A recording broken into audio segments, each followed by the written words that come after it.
ആരാ എവിടുന്നൊന്നുമില്ല. സിറ്റിയിൽ നിന്ന് തന്നെ പോസ്റ്റ് ചെയ്തിരിക്കുന്നത്. എഴുതിയേക്കുന്നത് ഒഴിഞ്ഞു മാറാൻ ശ്രമിക്കുകയാണെന്ന് എനിക്ക് മനസ്സിലായി. തെറ്റുകളുടെ ചങ്ങലയിലേക്ക് പുതിയ കണ്ണികൾ അന്വേഷിച്ചടക്കുന്ന ഒരു മനുഷ്യന് പലയിടത്തു നിന്നും ഓടി ഒളിക്കേണ്ടി വരും. സ്വയം ഒഴിയാൻ നോക്കൂ, അല്ലെങ്കിൽ ഒഴിവാക്കാൻ.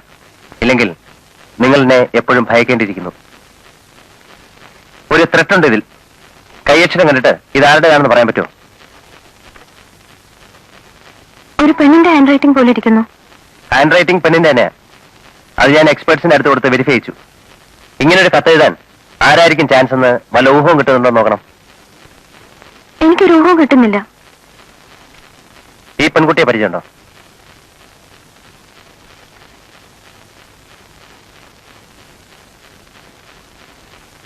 കണ്ടിട്ടില്ല.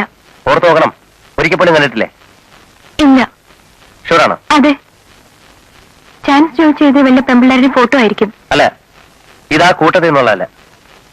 കൂട്ടത്തിൽ ഭേദപ്പെട്ടവൻ തോന്നിയിട്ട് മാറ്റിവെച്ചതായിരിക്കാം. May be. ഇതാണ് അദ്ദേഹത്തിന്റെ അവസാനത്തെ ഡയറി.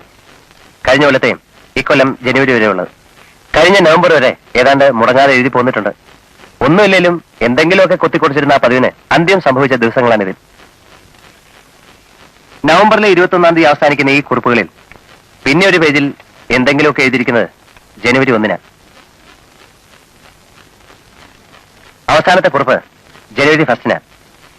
ജനുവരി 18-നാണ് മരണം സംഭവിച്ചിരിക്കുന്നത്. ഇതിനിടെയുള്ള ദിവസങ്ങളിൽ ഒന്നും എഴുതിയിട്ടില്ല. പ്രാക്ടിക്കലി ബ്ലാങ്കാ. ചില പേജുകളിൽ ഒരു വരയോ കുറിയോ മറ്റോ കണ്ടാലായി. ലാസ്റ്റ് ഷീറ്റിൽ ഇതാ എഴുതിയിരിക്കുന്നത്. ഇന്ന് ജനുവരി 1. എല്ലാ തരക്കാരും എല്ലാ വേഷങ്ങളും കയറിറങ്ങിപ്പോയ എന്റെ പൊളിഞ്ഞ വീട്. ഇന്നവൾ വരുന്നു. എവിടെയെങ്കിലും ഉണ്ടെങ്കിൽ എന്നെങ്കിലും എന്റെ അടുത്ത് തന്നെ മടങ്ങി വരുമെന്ന് എനിക്ക് ഉറപ്പുണ്ടായിരുന്നവൾ. ഒഴിഞ്ഞുമാറലിന്റെയും ഒളിച്ചുകളിയുടെയും 17 കൊല്ലം എന്റെ ഉള്ളിൽ ഞാൻ പോലും അറിയാതെ ഉറങ്ങിക്കിടന്ന എനിക്ക് എന്നെ ചൂണ്ടിക്കാണിച്ചു തരാൻ, ജന്മാന്തരങ്ങളുടെ തുടർക്കണ്ണിയാവാൻ എനിക്കുള്ള അവളുടെ ആദ്യത്തെ ന്യൂ ഇയർ സമ്മാനവുമായി അവൾ.